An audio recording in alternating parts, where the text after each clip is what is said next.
Hey everyone, a massive welcome to Square One. Get ready to explore the exciting beginnings of tech careers and unpack the hottest trends with some truly incredible industry leaders. I'm your host, Pradeep Saminathan, and on each episode, we are bringing you authentic stories, cutting edge insights, and a whole lot of fun as we navigate this dynamic world of technology together. Today's topic: thinking machines, AI agents explode. We are super excited to have Nishanth Rajkumar, an MIT PhD candidate, joining us today. Nishanth, could you provide a brief introduction about yourself to our listeners? Absolutely. And excited to be here on the podcast. My name is Nishanth, and I'm currently a fourth year PhD student at MIT, where I study the intelligence behind decision making as applied to AI agents, robotics, and a whole bunch of other areas. Great. So, um, going back to our topic, what exactly are AI agents and how do they differ from traditional AI models? Great question. So currently, the most popular AI systems are things like large language models and vision models. These systems are very impressive, but they typically interact with the user in the form of outputting a bunch of text in the case of an LLM like ChatGPT, or producing some kind of classification on images, that sort of thing. So generally, they are outputting text and they are answering queries one at a time. Uh, Agents are slightly different because of in two different ways. One, they're not just outputting text, but they're actually taking actions on your computer. So an example could be opening your browser and booking you a series of flights for your vacation. This requires clicking. It requires outputting some text, but it also requires actually operating your screen, so taking actions. The second thing is that while typically we interact with the current AI systems in a step-by-step fashion. So we ask a question and then they respond, and then we ask another question, something like this. An AI agent may need to take many different actions in series or in a sequence. So in order to book flights for your vacation or to open an Excel sheet, they may need to like open the browser and then Google something and then use a series of tools in order to solve the task. Okay, interesting. So, you gave us an example about AI agent use case. So, are there any AI agents currently being used in real world applications, or is this a nascent field? It's a pretty nascent field, by my understanding. There's a whole lot of startups that are trying to do a bunch of different use cases. So a very prominent startup has this agent called Devin, which is trying to do automated code, make pull requests on GitHub repos and that sort of thing, which requires a series of steps. There is another company called Sierra that I'm aware of that is trying to do a series of agents that will operate call centers. Um, and a whole bunch of other use cases. I'm aware of some startups trying to handle travel planning and recruiting and a whole bunch of other things, but there aren't yet a widely available, in the same style as ChatGPT, uh, concrete use case agent, but I believe we'll see them fairly soon in the coming months and years.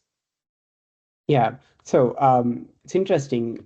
I follow HubSpot co-founder um, on LinkedIn, and I think he created a website called agent.ai and empowering people to create their own agents through that website.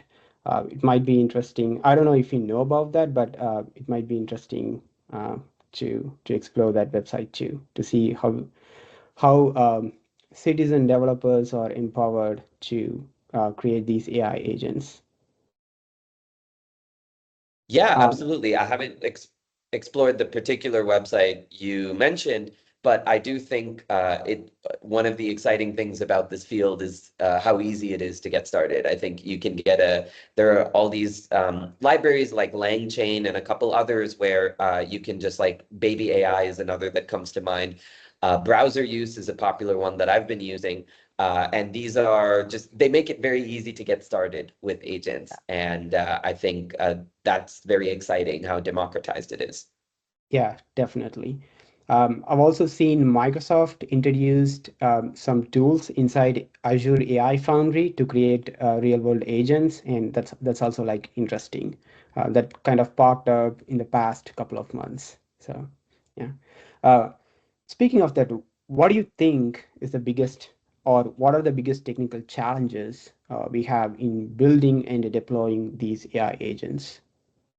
Yeah, that's a great question. So I would say at the core of agents right now is foundation models. This was a huge enabling technology. So large language models, but also vision language models and other kind of machine learning models trained on large amounts of data that output text or vision, this sort of, or are operate on images, that sort of thing.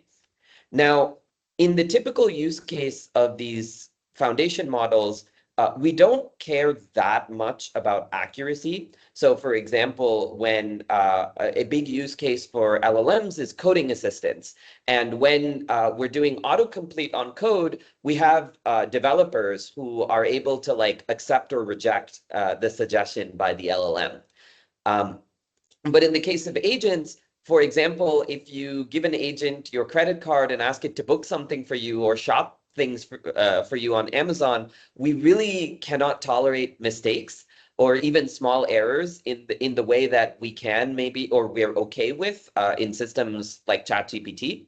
And so I would say this reliability or like error tolerance is probably the biggest kind of issue or huge technical challenge to be dealt with. And this is something that almost all modern machine learning systems face and is inherent to the way that they are trained. And handling it and getting to very, very high accuracy levels is a huge challenge. I would say the second challenge related to this is the fact that agents have to take many, many steps often to accomplish their goal in order to like make a spreadsheet or book your travel or something like this. And so it's much harder than just generating text for an LLM because that's usually just one interaction with the user, but we might have to take as an agent many, many steps. And if any one of them goes wrong, it could lead to like a catastrophic failure. And so I would say that's the fact that we're doing a sequential task is a related thing. And then finally, one of the things that we have to do when we operate on computers or the internet is react to changing circumstances. So, for example, when we are using a browser, we might get a pop-up that is a CAPTCHA or something like this. And we have to react accordingly as an agent in order to complete our task. So it's dynamic in a way that generating text or just responding to images is not. And so I think this is the third main technical challenge that we have to deal with at the moment. Got it. Yeah, so I was listening to a Super Data Science podcast the other day, and they invited one of the data scientists who specifically talked about these AI agents and why it might not be the next big thing, like how these big companies are talking about. Specifically, they mentioned that some of the challenges that you mentioned, like it's extremely hard to identify where the mistakes are happening if we have like agents to do the work particular type. So we have to like create a robust framework to identify those mistakes and correct it whenever it occurs. So yeah, definitely those are some of the areas people could focus on when trying to create a usable AI agent. Absolutely. Yeah, so do you think maybe reinforcement learning and other AI techniques could improve the capabilities of AI agents? Yeah, absolutely. I think so. I think for the current crop of very popular AI systems, namely LLMs, et cetera, like ChatGPT, we've seen the massive success of so-called supervised learning. There is some reinforcement learning in the form of reinforcement learning from human feedback. However, this is largely just to align the model. The big technique that was used is collecting a very, very large data set of text or images or audio or whatever, and then just setting up a supervised learning problem and training the model with a classic supervised learning objective. Now, I think that is not that is that strategy is not working as well currently with agents. First of all, the field is nascent, so we haven't pushed supervised learning maybe as far as it can go because we don't have as much data when it comes to these these sequential tasks on computers. I believe there are several efforts to collect such data at the moment, so we'll see what happens as and when we get these large data sets. But I think even then, there have recently been a lot of findings that in the case of sequential decision-making tasks, especially when we care a lot about and the error correction, supervised fine-tuning is not going to do the job well. So we need to lean on other techniques. I think reinforcement learning is a great technique and is a great set of methods that are going to allow us to try to scale these agents. However, one problem with reinforcement learning with these agents at the moment is that it takes a lot of time.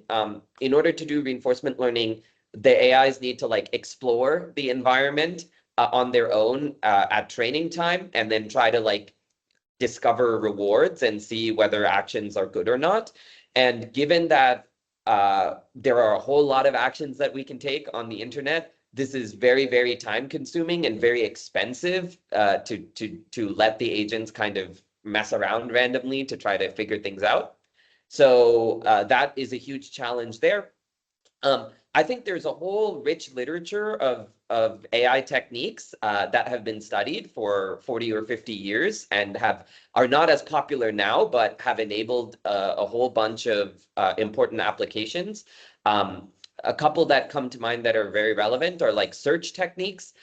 So A-star search and this sort of techniques that are fundamental to how Google Maps works, for example, could be very useful. They're very useful in plotting very long horizon routes with a lot of complicated for example, in maps, you have roads and traffic and all this information and how do we find a good route? I think in a similar way, we have a lot of websites, a lot of actions we can take, and a lot of information of other users. How can we do that? I think it's a similar problem, and maybe techniques from there might come to bear.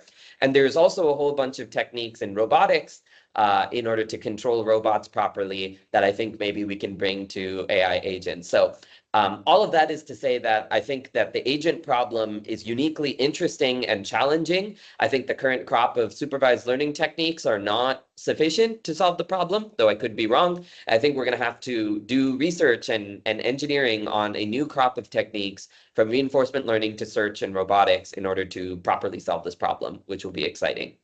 Yeah, definitely it'd be exciting. So, what advancements can we expect in AI agents over the next maybe 5 years, 10 years down the road? That's a great question. I hesitate to make any concrete predictions just because even as someone who does research in this field, there's new things that come out.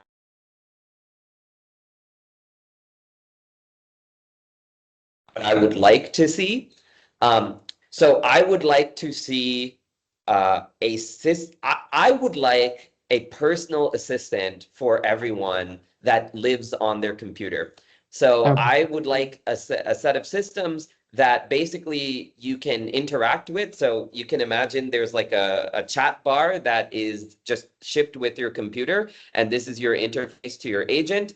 And you ask your agent to do a whole bunch of tasks for you. You say, oh, I'm trying to write this research paper. Can you please go online and search up all this stuff? Or, I'm trying to work on, I want to buy this thing. Can you give me the top 20 options? And then can you wait for the next 2 weeks and until the price is the lowest and then buy it based on prediction models or this sort of thing, or any task that you can imagine. And I want there to be a chat interface, but I also want there to be a demonstration interface where the agent maybe gets things wrong, but you can correct it by, just taking control over your mouse and keyboard and just showing it. And basically, yeah, the vision of a personal assistant that maybe, in the beginning, when you first start using it, it's not as good in the same way that if you were to hire your own personal assistant, maybe they take a little bit of time to get familiar with your computer and your systems, but over time, you should be able to interact with it and it should be able to specialize to the task that you want and it should be able to like carry things out. I think that is super exciting for me. I think that would be and it seems reasonable to achieve within the next couple of years. But I think there's a whole bunch of other use cases beyond just personal assistance that might be unlocked as well. And, sky's the limit on that. Yeah, so um, since you mentioned about the chat interface, Windows started including Copilot search bar with Windows machines, and Apple started introducing the Siri search bar with Mhm. the Mac OS. So, do you think we started that journey, or those are like for different purposes? Yeah, great question. So I think we're like baby steps of that journey. I think as these both Microsoft and Apple have realized that like integrating very deeply with the more integration with the OS there is, the easier the problem becomes because we can then, instead of having to write some code or do some complicated commands, a series of commands in order to accomplish a task, the AI can just call an API that's embedded in the OS to say, create a spreadsheet with a certain characteristic or something like that.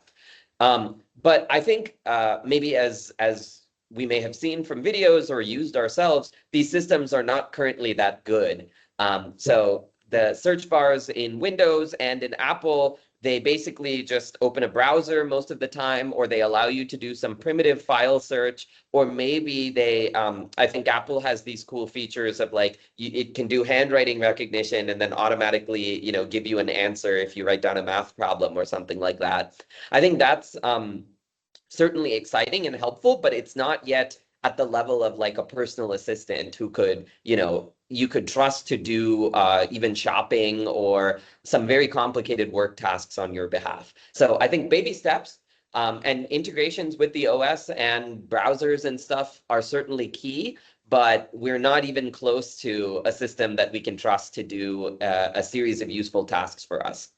Yeah, definitely. But we are making progress. Making progress, I think Yeah. so. So, what are the biggest misconceptions about AI agents today? Yeah, great question. So I think one big misconception from that even I had before I started looking at the field and started working on it and from people that I took in. But to go back to what I was saying, I think there are a lot of cool demos that are out there. Some videos by various companies showing an agent sort of going around and automatically like doing a huge amount of code and creating a perfect pull request on a repository. Or I've seen demos of agents like planning a very complicated travel to like Thailand with multiple flights and multiple hotels and this sort of thing. I think we see a lot of these demos that are very cool and exciting, but we don't have workable systems yet. No one wants a system that works 1 out of 10 tries. We need systems that work 9 or 10 out of 10 tries to be useful. So I think there's a misconception that these systems are currently working very well, and we've seen some cool demos, but the actual reality, I think, is quite far from that. Not to say that, we aren't making progress. It's just that we're not maybe, I think there's a lot of people who think that this field is already solved by current LLMs and stuff like that. And I just want to say, no, there's a lot of work to be done and we could use a lot of help. I think the second thing is the second big maybe not a misconception, but common idea that I see is that the solving agents is just like solving LLMs. We just need to collect some very big data set and do some training, and then agents will get solved. I think this is not a full misconception because it could be correct, but I think there's at least quite a bit of research coming out that this may not play out this way. Or even if it does, it might be unbelievably expensive to do a thing like this, and so it might not be worth it. So I think these are the two biggest misconceptions that I've seen so far. Okay, so talking about like hardware required to run these agents, do you have any idea the kind of hardware that we would require to run? Because right now, OpenAI models are like contains trillions of parameters and requires like huge number of GPUs to run those models, and data centers, electricity, they're all going up. So how about agents? Like, is there like Yeah, any that I think prediction? that's a great question following on from what I was just saying, actually, because if we so currently agents are querying like LLMs and VLMs under the hood. They're doing a whole bunch of other stuff, but I think one of the core things that they're doing is making queries, right? And the best models are these closed source models by OpenAI and Google, et cetera, that are served via API. And so if we're going to query these models, it's expensive because each query is like n cents. And if we're doing an agent task that requires hundreds of steps, that's going to actually add up to a few dollars very quickly. And then second, it's very, very slow. So, every single decision, if we need to query a model, that takes no matter what, just because of networking, even if the model itself is very fast, just because of networking and sending signals around, it takes on the order of half a second. So if we want to do a task that's hundreds of steps, that's going to take 10 plus seconds. That's a lot of time. That's really not usable, which is another reason why the current systems are far from like something that everyday people can use. So I think a huge amount of innovation has to happen there.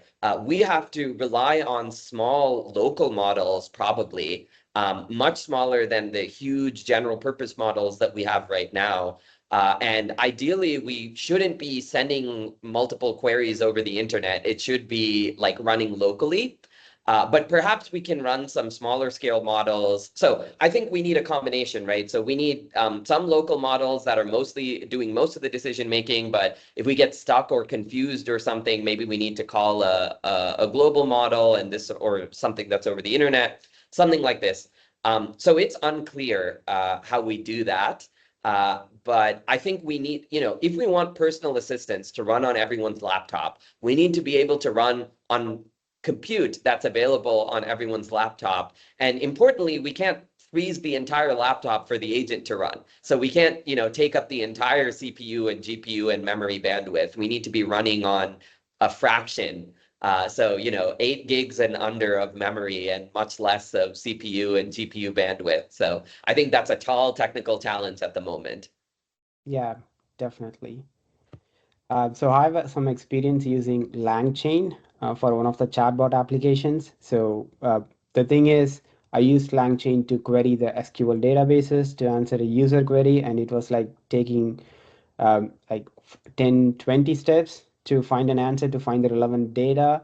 And at the end, it would have consumed like 100,000 or 200,000 tokens to just get an answer for single query. So if you like answered 5 queries using ChatGPT 4.5, that would have cost like $150, $200, right? Just to answer a single query to produce the input and output. So it's extremely expensive. Yeah, we have to like um, considerable innovation has to happen on that side to like how to query the data effectively to answer user queries. Yeah, great insight. Absolutely.